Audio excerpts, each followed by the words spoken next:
Welcome to Diplomacy and International Relations by Bastian Freiburg. We are a shortcut to getting really well informed on the big global issues that matter. Today, we are diving deep into something right at the heart of Europe's challenges. This really intricate, often quite difficult struggle within the EU to actually create a common energy policy. And look, this isn't just about, power grids and pipelines. It's way more complex. It's this dance between climate change urgency, the national interests of member states, which are often deeply ingrained, and, well, the future of European political unity and its global role. What we want to explore today is how the EU, often seen as this global leader on green policy, a key player in international relations, how it's actually navigating these shifting sands. National priorities versus the collective goals of sustainability and energy security.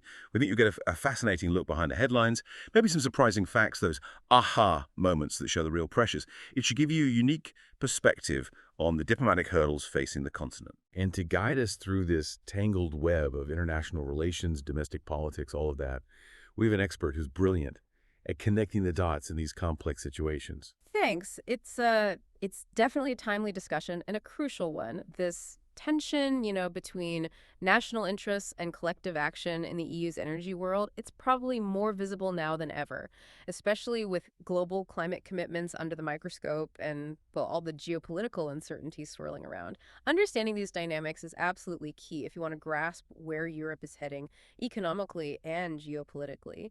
And it provides vital context, I think, for anyone interested in the finer points of international relations, maybe even how these things play out in national politics, like in Denmark, for instance. That's a really important point. And for those maybe new to our deep dives, our goal is pretty simple. We take your sources, articles, research, maybe your own notes, and we pull out the most important insights, the key takeaways.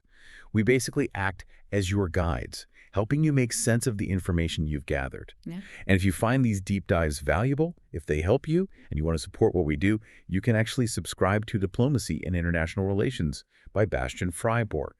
We're on Spotify and Apple Podcasts. It's a small monthly fee. It really helps keep our independent analysis going. Plus, you get access to exclusive extra episodes. You'll find the link right there in the description. Okay, let's jump in. So maybe let's start at the beginning. The European Union, as I said, has often positioned itself as a bit of a pioneer on environmental policy, setting ambitious goals. Right, setting global benchmarks sometimes. Exactly. And back around 2012, the European Commission put out this, well, it felt like a really grand vision, didn't it? In a strategy paper, renewable energy, a major player in the European energy market. It painted this picture of a really rapid green energy future, really pushing the fast development of renewables across Europe. It seemed like a clear, shared commitment. Yeah, it did. And that 2012 paper, it wasn't out of the blue. It built on earlier steps. You have to remember, way back in 2007, there was that agreement for a 20% increase in renewable energy supply by 2020, which was, a pretty substantial target back then, forward thinking. But here's the catch, the bit that sowed the seeds of divergence, and it's crucial for international relations. While the EU set this big ambition, the member states, they got quite a lot of freedom to define their own national goals within that bigger picture. Okay, so the overall target was there, but how each country got there, that was up to them. Pretty much. And that immediately set us up for a fragmented approach. The EU could point the way, set the collective aim, but the actual paths taken were diverse, often, fiercely independent. It created this tension right from the start between the EU-level targets and national sovereignty, especially over something as core as energy. Okay, so if member states were setting their own national goals, what were the immediate impacts of that fragmentation? Did problems show up quickly? Or was it more of a slow burn? Oh, it became pretty evident quite quickly when you looked at what individual countries were actually doing. It wasn't subtle for long. Take Germany. After the Fukushima disaster, they made a very sudden unilateral decision to completely phase out nuclear power, the famous energy wind. Right, the energy transition, that was huge news. It was massive. It meant pouring, unprecedented amounts of money into renewables. But it also, sort of paradoxically, meant relying more on coal in the short term to fill the gap as nuclear plants shut down. It was a bold move, driven entirely by domestic politics, really. Yeah. Huge costs involved, big questions about industrial competitiveness, too. Yeah, the energy wind is such a key example here. A total system transformation, or at least aiming for it. Exactly. Now, contrast that with France. France has historically relied, and still relies, heavily on nuclear power, often over 70% of their electricity. Still that high. Wow. Yeah. For France, nuclear isn't just electricity. It's seen as a strategic asset, energy independence, national pride even. It provides stable, low-carbon baseload power. They weren't about to change course. In fact, now they're pushing hard for nuclear to be formally recognized as green energy within the EU framework. Okay, so Germany going one way, France firmly sticking to another. What about other key players, like in Central Europe? Well, then you look at Poland. Big player in Central Europe, right. Heavily dependent on coal for economic reasons, social reasons. They have a large mining sector. They've always been pretty skeptical about ambitious EU renewable targets because of the immediate cost, the social disruption. Makes sense from their perspective. Yeah. And Poland is actually now planning to give nuclear energy a much bigger role in its future mix. Similar to France in outcome, maybe, but coming from a totally different place. Prioritizing energy security, cost effectiveness, especially given their geopolitical situation, less about a rapid green shift. So these really distinct national strategies driven by history, resources, domestic politics, security fears, they immediately created these major fault lines under that supposedly common vision. You mentioned this Europeanization paradox earlier. How even with national control, one country's decisions really spill over and affect neighbors. The example of German wind power causing loop flows and stressing Czech and Polish grids. Can you expand on how that creates real tension, not just technical issues, but diplomatic ones? It's a very real physical problem, and it shows exactly how technical grid issues become diplomatic headaches. What happened was, with Germany rapidly increasing wind power in the north, especially when it was very windy, Right. their own national grid sometimes just couldn't handle transmitting all that power efficiently down to their industrial areas in the south. So it had nowhere to go. Well, it took a detour. The surplus electricity would flow through the grids of neighboring countries' grids in the Czech Republic and Poland that were often less congested, but maybe also less robust. These are the loop flows. Okay, like an overflow valve. Kind of, but imagine it's your house wiring taking the strain from your neighbor's overloaded circuit. It wasn't just an inconvenience for the Czechs and Poles. It put real strain on their grids. It forced them into costly upgrades. It potentially threatened their own energy security if the surges got too big. And it definitely caused political annoyance. I can imagine. These decisions, made unilaterally by Germany, had direct measurable impacts on their neighbors' infrastructure and stability. So you got complaints, calls for better coordination. It really highlights a basic problem. Without much stronger coordination, the EU risks not just political friction between members, but also just fundamental inefficiency. You miss out on huge potential benefits from working together. It makes you ask, how can you possibly have a truly integrated energy market if the fundamental building blocks, the national energy choices, the infrastructure plans are so different and sometimes actively clashing? That really drives it home. This isn't just about, abstract debates over kilowatts or carbon targets. It's about how decisions made in Berlin, driven by German politics, have tangible effects in Prague or Warsaw, straining relationships. It brings that international relations angle into sharp focus for our listeners, including those following Danish politics, because these cross-border spillovers are exactly what demand careful diplomacy and shape regional cooperation. Now, shifting gears slightly, when we think about energy, often the first thing that comes to mind is scarcity. The idea we might run out of oil or gas. But you're suggesting that for the 21st century, certainly in Europe, the bigger issue isn't scarcity of fossil fuels, but maybe their abundance and the waste, the CO2 that comes with it. And this is where it gets really interesting. We're so focused on running out, but maybe the real danger is having too much fossil fuel available and not having a plan to manage the fallout. That's exactly right. The sheer abundance and, frankly, the relative cheapness of fossil fuels like coal and oil historically allowed us to consume vastly more energy than ever before. It fueled incredible economic growth, raised living standards, no doubt. But the trade-off, the one we often ignore, is that the Earth's environment is the dumping ground for the waste products, mainly CO2. And that system has limits. We don't really have a clear, coherent strategy for how to keep our living standards high, keep economies growing, while drastically cutting energy use and, crucially, weaning ourselves off those abundant fossil fuels. It's a huge challenge. It is. And technology alone doesn't solve it. Efficiency gains are great, but we often see this thing called the rebound effect. Ah, yes, the rebound effect. Explain that quickly. Sure. It's where the money you save from being more efficient, say your fuel-efficient car, gets spent on other things that consume energy, or you just use the efficient thing more often because it's cheaper per use. So you save money on petrol, maybe you take more weekend trips, or you buy a bigger car next time because running it seems cheaper. Exactly. So the individual efficiency gain gets canceled out or even reversed by increased overall consumption. It's a systemic problem, and tackling it really requires a common EU approach, not just national tweaks. Given that rebound effect, what's the biggest hurdle to shifting away from just consuming more? Is it policy, culture, both?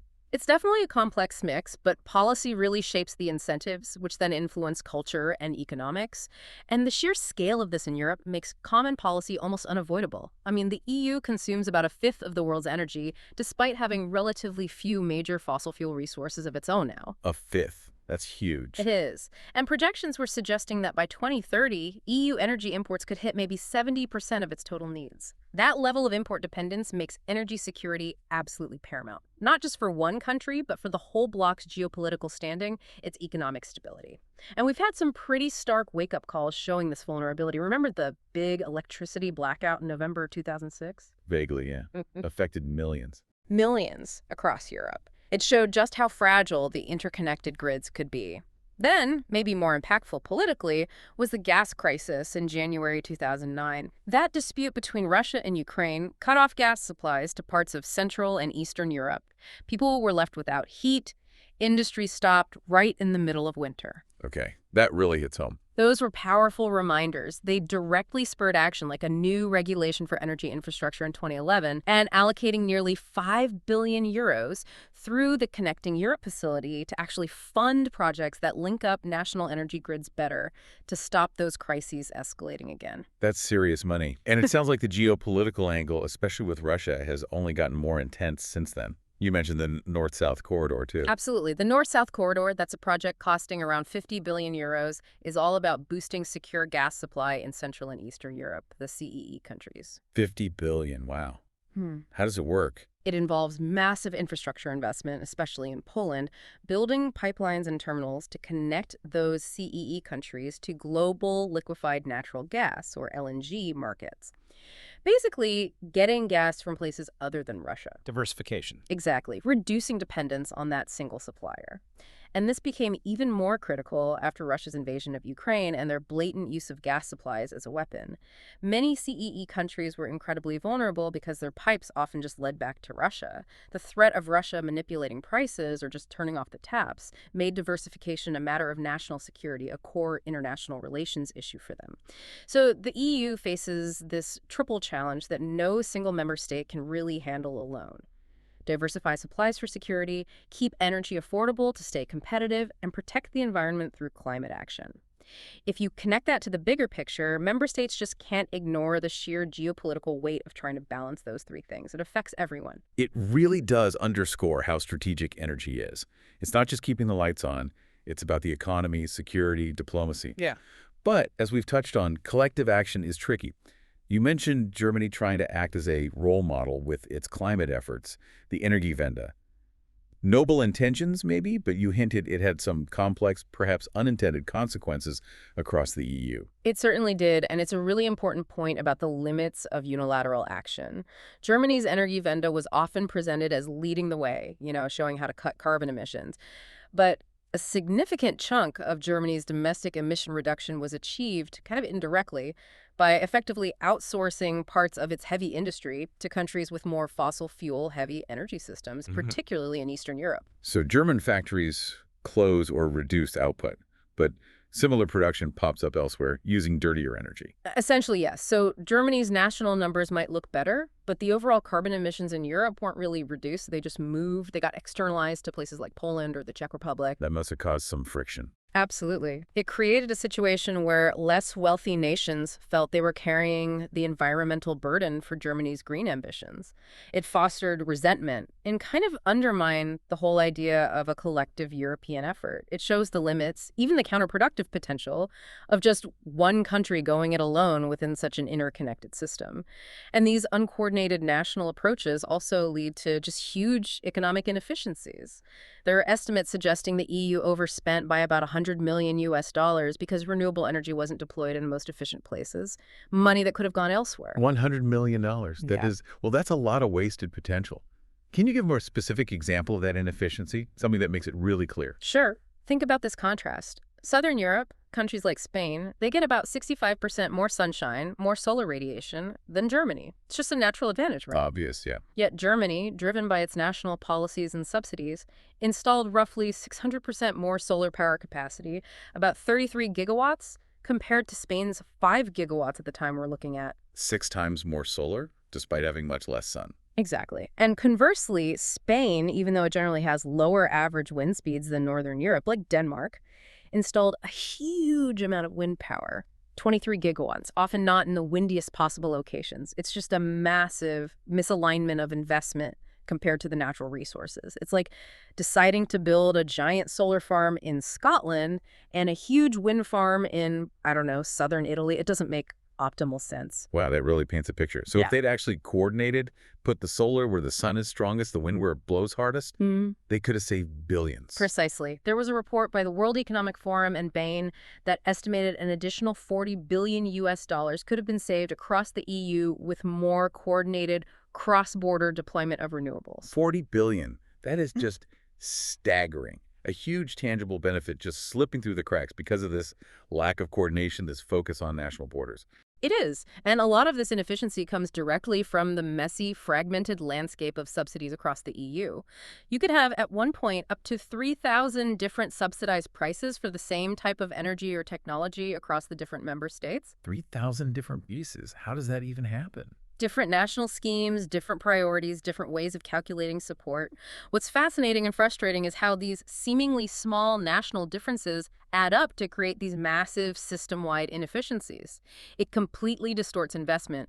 People build solar farms or wind turbines where the subsidies are best, not necessarily where the sun shines brightest or the wind blows strongest, or where the grid needs it most from a European perspective. It actively prevents the most cost-efficient and effective outcomes for the EU as a whole. It makes you wonder how much faster we could move and how much economic advantage Europe is potentially losing globally if there was a truly joined-up strategy.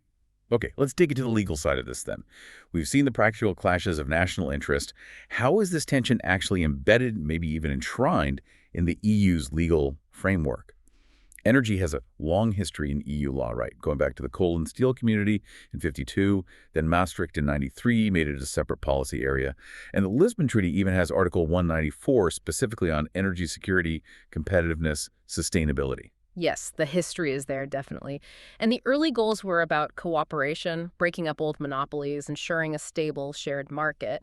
But Article 194, while it lays out those crucial EU-level objectives, security, competitiveness, sustainability, it also, very crucially, left two key areas firmly as national prerogative. Okay, what were they?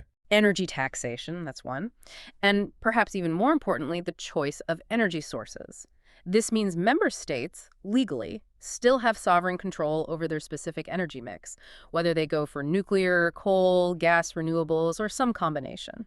It's a fundamental carve-out of national power right in the middle of a supposedly common policy area. Right, and that sounds like it leads directly to a major legal contradiction, doesn't it? Yeah. Between the EU's environmental goals and this national sovereignty over the energy mix. So practically, the EU can say to a country, you must cut your emissions by X%. But it can't legally say, and to do that, you must shut down your coal plants. It's like saying, get to the destination, but forbidding discussion of the route. That's a brilliant way to put it. It absolutely is a contradiction. And yes, a policymaker's nightmare, maybe a lawyer's field day. You see, Article 192 seems to give the EU power. It says the Council can adopt environmental measures that significantly affect a member state's choice between different energy sources and the general structure of its energy supply. Sounds strong, right? Sounds like it gives them leverage, yeah. But then, Article 194 throws a spanner in the works.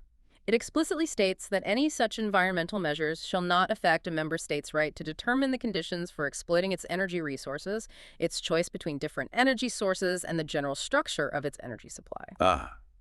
So one article gives power, the next takes it away, or at least severely limits it regarding the how. Precisely. The EU can set binding environmental targets like emissions reductions, which obviously impact energy choices, but it legally cannot dictate a member state's specific energy mix or how they choose to meet those targets. It's this inherent contradiction, this built-in tension, that makes true supranational cooperation so difficult. It's a structural barrier to a really integrated, coherent European energy policy. That really is a fine line. And it definitely weakens the EU's ability to drive coordinated action.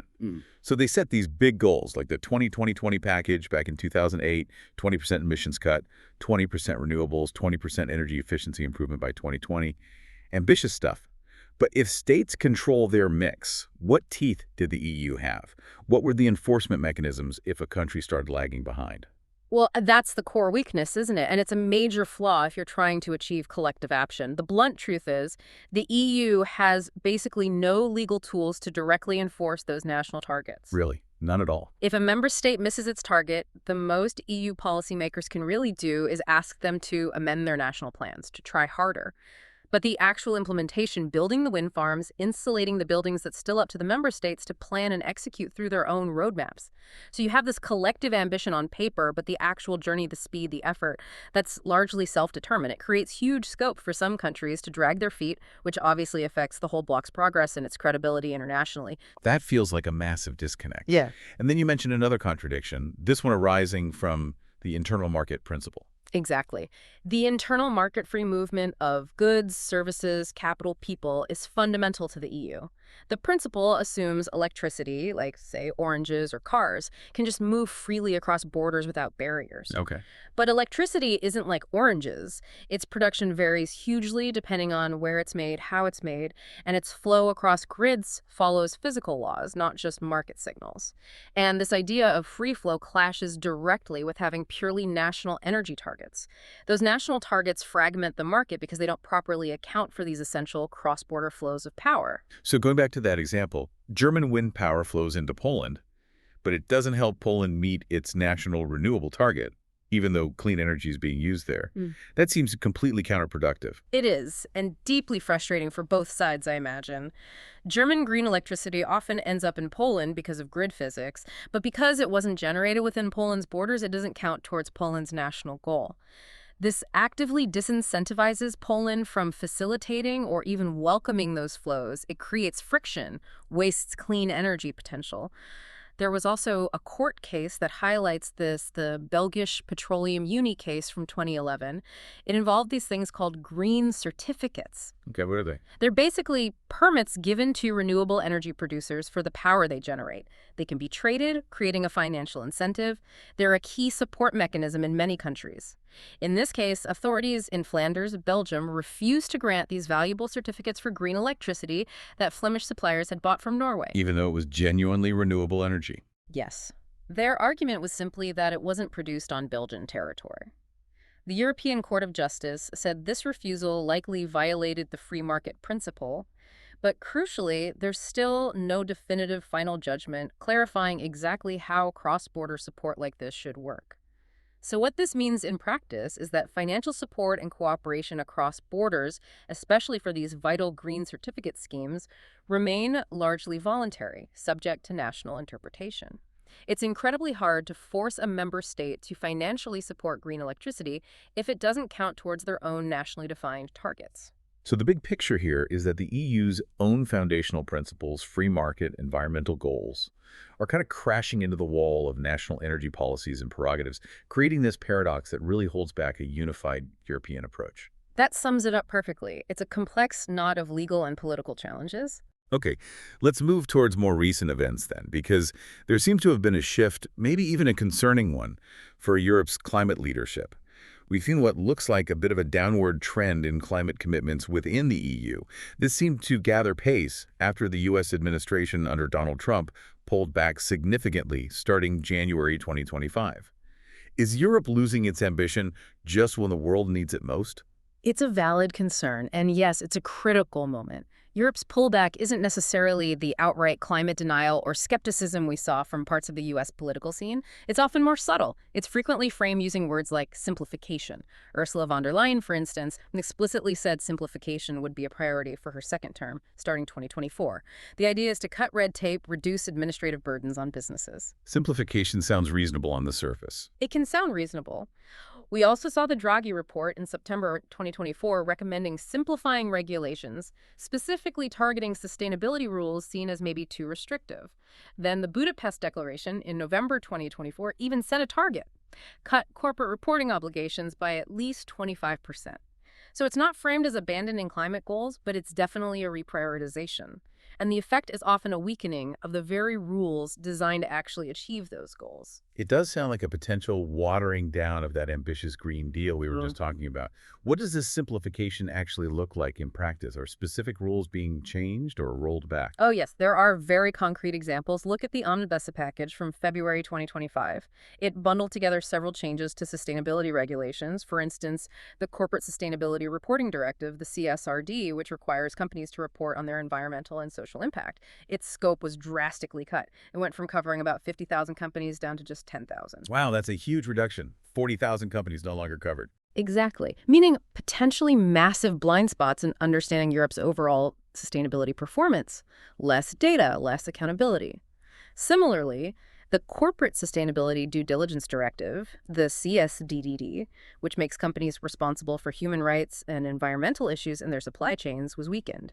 It got limited to only direct suppliers. So if the problem is further down the chain, with a supplier's supplier, The European company is no longer legally on the hook under this directive. That's a big step back from overseeing the entire value chain. And on top of that, the taxonomy reporting rules classifying sustainable investments were also eased, cutting the required data provision by something like 70%. those are really significant changes, not just minor tweaks. What's driving this? Is it purely pushback from international competitors, or are there internal pressures within the EU? While you definitely hear external criticism, figures like Trump or Elon Musk calling EU rules overkill, the primary driver seems to be sustained internal pressure. Major European employer groups like MEDEF in France, BDI in Germany, Confindustria in Italy, and the umbrella group Business Europe have lobbied really hard and effectively for this. There's a study by Reclaim Finance that found something quite astonishing. Around 70% of the specific demands made in one letter from MEDEF, BDI, and Confindustria were actually incorporated into the Commission's proposal. That's a huge level of influence. 70%. That's incredibly effective lobbying. Can you give an example from a specific industry? Sure. The car industry is a good one. The European Automobile Manufacturers Association, ACEA, they actively pushed back against things like the proposed 2035 ban on selling new combustion engine cars. They argued for technological neutrality, worried about losing out to EV makers in China and the US. It's about protecting established industries. And you see this reflected at the national level, too. Remember Emmanuel Macron calling for a European regulatory pause back in 2023? That signaled a shift. Right, wanting to ease the burden on business. And more recently, in France, May 2025 saw several environmental setbacks. A controversial law, the Duplum Law, bypassed proper parliamentary debate, it brought back some pesticides, made it easier to build contested megabasins for farm irrigation, allowed industrial farm expansion without full impact studies. Plus, work resumed on the contested A69 motorway, and some cities rolled back their low-emission zones. These national moves really mirror that broader EU trend towards simplification. So the official line is simplification, but the reality on the ground often looks more like deregulation, removing safeguards put in place by the Green Deal. But the argument from proponents is that this is vital for Europe's competitiveness, right? To cut red tape so businesses can compete with the US and China. How do they justify rolling back these measures? That is absolutely the core argument. Europe's high standards are putting its businesses at a disadvantage globally, stifling growth, driving investment elsewhere, cut the red tape, unleash the economy. That's the narrative. However, many people, including lots of economists and researchers, see this as a very biased, potentially very short-sighted view. For one thing, in the short term, these EU standards can actually be a strength. They differentiate European products, boost Europe's credibility in climate diplomacy. Europe can lead, not just follow. Interesting point, like a quality mark. Exactly. Plus, rules like the Carbon Border Adjustment Mechanism, the CBAM, are specifically designed to protect European businesses from unfair competition from places with lower standards. They level the playing field for companies investing in green tech. Medium term, things like the CSRD, by forcing companies to look at climate risks, the double materiality idea actually helped them become more resilient, better prepared for the future. And long term, look at China. They're actually using Europe's CSRD as a model to develop their own sustainability reporting rules. If the EU backtracks now, it could ironically find itself shut out of markets like China later on as they raise their standards. That's fascinating. So what's presented as essential for competitiveness could actually end up undermining it down the line. and damage the EU's diplomatic influence at the same time. It feels like a potentially huge misstep. It really could be. And the paradox is, many businesses, especially innovative ones, don't actually want constant rule changes. They want regulatory stability, predictability, so they can invest with confidence. Pan-European surveys, op-eds signed by hundreds of academics, they all highlight this. They suggest this simplification narrative is often just cover for deregulation that hollows out the Green Deal. It feels like a major ideological shift for the EU. It was seen as this environmental pioneer. Many felt it could have really stepped up its leadership globally, especially with others wavering. This shift risks throwing away that opportunity. Okay, let's narrow the focus now to a very specific, very current battle with huge international implications. The EU's legally binding 2040 climate target. The proposal is for a 90% cut in emissions by 2040 compared to 1990 levels. And that seems pretty essential to hit net zero by 2050 and meet the Paris Agreement goals, right? Absolutely essential. That 2040 target is crucial. It's not just a number. It's meant to be the guiding star for the next decade and a half. It's supposed to give investors certainty, signal clearly where the money needs to flow to align with Europe's long-term climate plans, and maybe even more critically right now, it's meant to directly inform the EU's 2035 climate pledge under the Paris Agreement, the Nationally Determined Contribution, or NDC. The NDC. That NDC has to be submitted ahead of the big UN climate summit, COP30, in Brazil this November. The deadlines are really tight.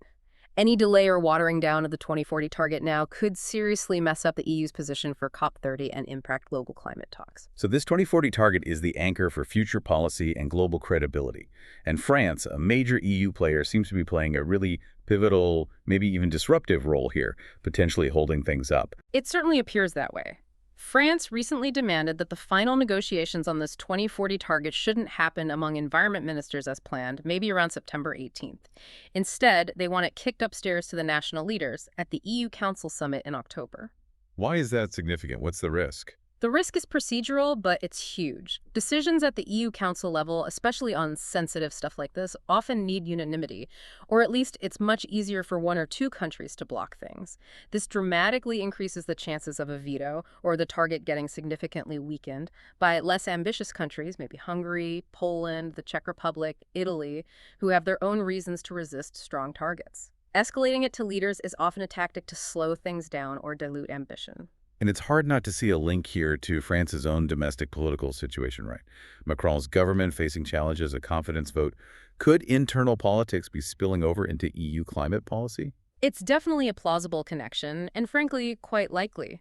You have to consider, with Macron facing a tricky situation at home, protests over austerity, worries about industry pushing for these enabling conditions, and a more pragmatic EU approach might play well domestically. It could be about shoring up support from industries, from voters feeling the economic strain of transitions, securing political capital at home, even if it jeopardizes broader EU goals or climate diplomacy.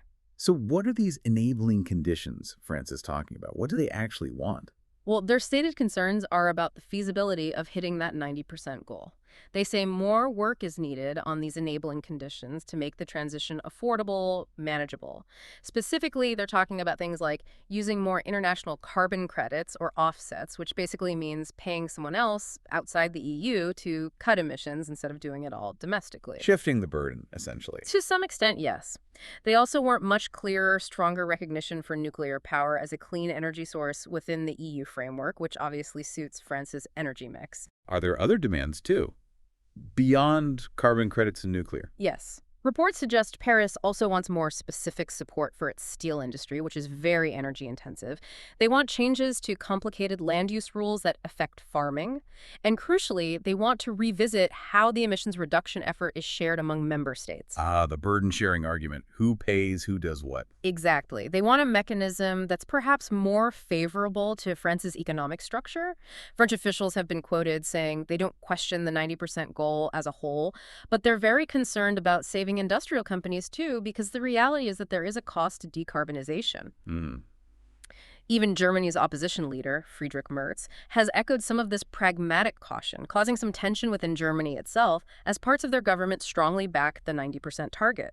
It's clearly about the economic impacts, the jobs, the costs. So it's really boiling down to the economic consequences and who bears them, diluting the immediate pain, maybe. Now, there was also this proposal from France, Poland, and Hungary to decouple the 2035 and 2040 targets. Sure. aiming to finalize 2035 first. That sounds technical, but what's the real implication? It sounds technical, but it's critically important. If you decouple them and the 2035 target isn't calculated based on being a stepping stone to that ambitious 2040 goal, it will almost certainly end up being weaker. How much weaker?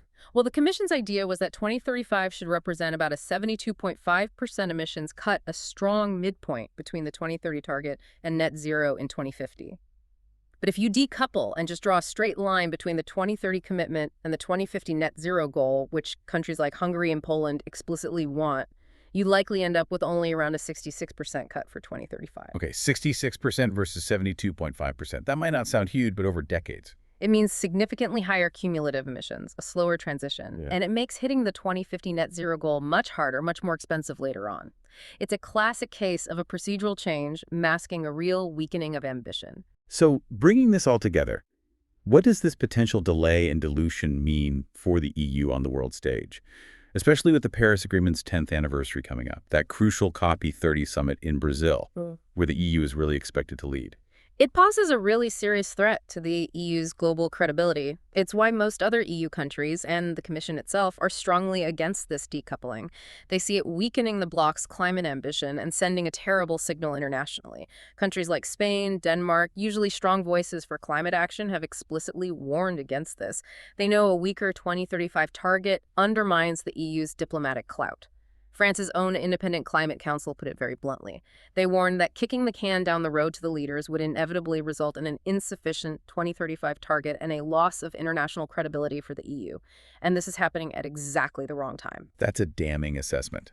And it's happening when, as you said, many countries are looking to the EU for leadership, perhaps filling a vacuum left by the US or others. Plus, Europe is literally the fastest warming continent, facing record wildfires, extreme heat. If the EU fails to meet its own deadlines after lecturing others, it risks looking deeply hypocritical. That could seriously damage its influence, its soft power in international relations. For countries like Denmark that pride themselves on climate leadership, this must be worrying. Absolutely.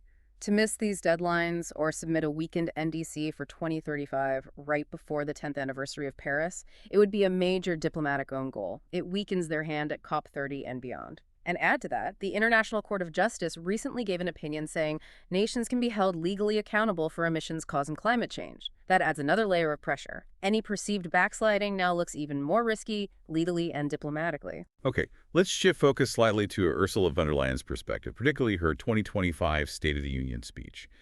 She seemed to issue this call to arms for Europe to fight for its security, its prosperity, and she put energy, reliable, affordable, resilient energy right at the center of that fight. Yes, that speech was quite striking in its framing. A clear strategic pivot. She explicitly tied energy access and security not just to climate goals, but directly to quality of life, to Europe's defense capabilities, its whole geopolitical standing in this changing world. And significantly, she framed Europe's break from Russian fossil fuels as an independence moment, specifically highlighting the turn towards American LNG as part of that strategy. It's a definite reframing of energy policy, moving it squarely into the realm of national security and strategic autonomy concepts, really gaining traction in international relations now. So it's not just environmental policy anymore, it's fundamental European sovereignty, Europe's place in the world, crucial for understanding international politics and how nations like Denmark position themselves.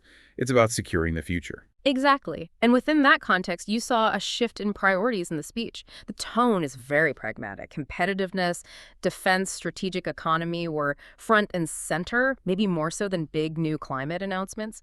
It was noticeable the words green and climate were used much less, I think about 5 times compared to 18 times the year before. Climate wasn't ignored, but the focus definitely broadened. And wasn't there a significant mention of nuclear power too? Yes, a very significant shift. An explicit recognition of nuclear as a legitimate, even necessary part of Europe's clean energy pathway. That's a major policy adjustment. Now, that could be down to France's relentless lobbying, wanting nuclear fully recognized for climate targets, or maybe growing U.S. interest in backing nuclear projects in Central and Eastern Europe, things like small modular reactors, or upgrading existing plants like Cernavoda in Romania as a way to further reduce Russian energy influence. Interesting. So the energy conversation is definitely evolving, with nuclear moving from the fringes back into the mainstream discussion about energy independence. What about the tech side, though? Batteries, supply chains. That's another critical area where Europe faces big strategic choices. Von der Leyen mentioned a battery booster package, about 1.8 billion in equity to boost European production. Okay, 1.8 billion sounds like a lot. It is, but analysts like Joseph Webster point out it's dwarfed by what competitors are doing. China has poured over $230 billion into subsidies for EVs and batteries.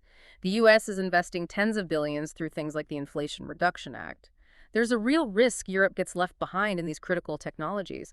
That means potentially becoming even more dependent on Asia for crucial components for the energy transition, not just batteries, but solar panels, maybe even parts for wind turbines and EVs. And that dependence has security implications too. You mentioned Ukraine. Yeah, it was noted that Western-made batteries often have higher energy density, which could give Ukrainian forces an edge using drones against Russia. It highlights how even battery technology has a military-industrial dimension now. Who makes the tech matters for security. It's a stark reminder, isn't it? The energy transition isn't just about the source of power, but who controls the technology, who controls the supply chains. How does the Black Sea region fit into this push for security and autonomy? That area is often a geopolitical hotspot. It's being flagged as strategically vital now for cutting reliance on Russia and boosting overall European security. You hear about initiatives like energy highways and a grids package aimed at fixing the infrastructure gaps, especially connecting Eastern Europe better to the West. The goal is to integrate potential Black Sea energy sources, offshore wind, nuclear, other clean projects more quickly into the main European grid, creating new energy routes. Plus, there's the Vertical Gas Corridor project, designed to bring U.S. LNG and other non-Russian gas down into the Black Sea region, diversifying supply routes there, too.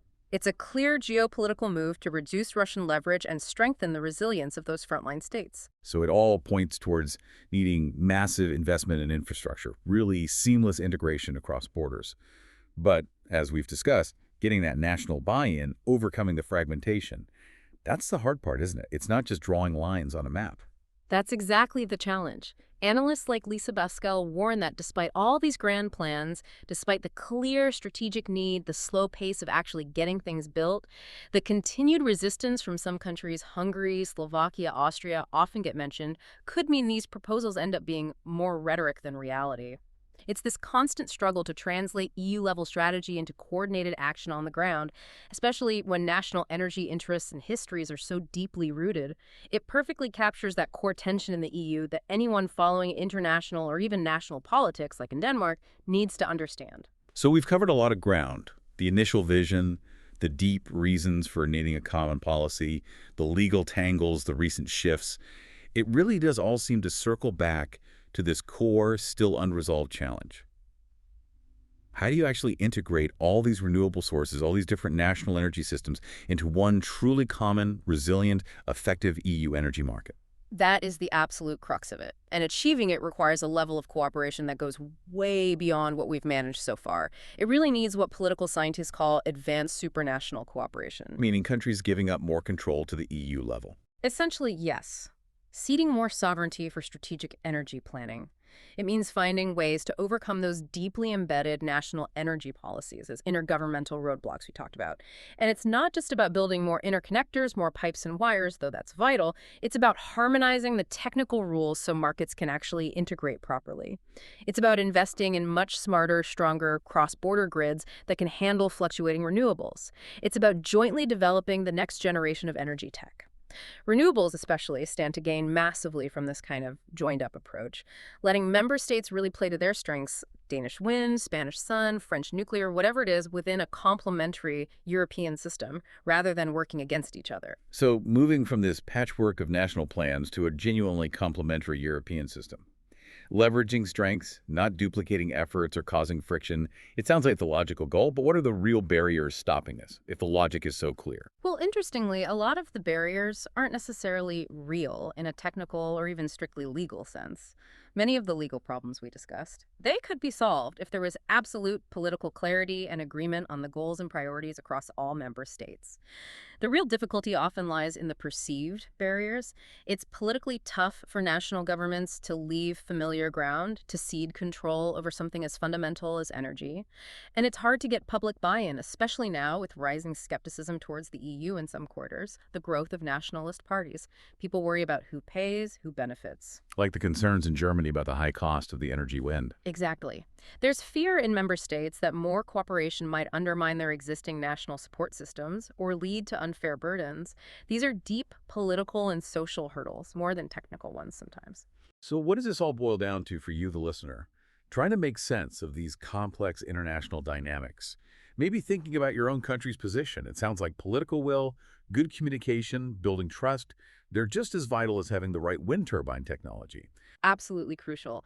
The emphasis really has to be on, well, intelligent communication, actively demonstrating the real, tangible benefits that a common energy market and policy can bring to ordinary citizens, especially in the context of tackling climate change affordably. Showing success stories, maybe successful regional cooperation projects, can provide those concrete selling points. Making the case that working together increases efficiency, lowers costs for transforming Europe's energy system, reduces those damaging differences between national markets. Without that compelling story, without those visible benefits, it's incredibly hard to persuade people and politicians to pool sovereignty for the greater European good. And what's really fascinating here, I think, is seeing this ideological shift happening, that original, almost pioneering environmental ambition of the EU. It's now being seriously reevaluated, filtered through this much more pragmatic, sometimes quite nationalistic lens of economic competitiveness and sovereignty. So, thinking about France's very central role in these recent debates, pushing for those enabling conditions, arguing for a more pragmatic pace, potentially slowing things down, what do you think is the real motivation behind these moves? Is it genuinely a necessary reality check, trying to shield European industry from being disadvantaged in a tough global economy? Or is it actually a concerning step back, a retreat that seriously risks undermining the EU's climate leadership credentials, maybe even jeopardizing the Paris Agreement goals at a critical moment? Something for us all to think about. Thank you for joining us on this deep dive into European energy and climate policy, definitely a crucial topic in international relations today. If you found this discussion useful, please do take a second to follow Diplomacy and International Relations by Bastian Freiburg wherever you get your podcasts. And if you can, rate us 5 stars. It genuinely helps us reach more people who are keen to get a deeper understanding of these critical global issues. Until next time, keep digging, keep questioning, and stay well informed.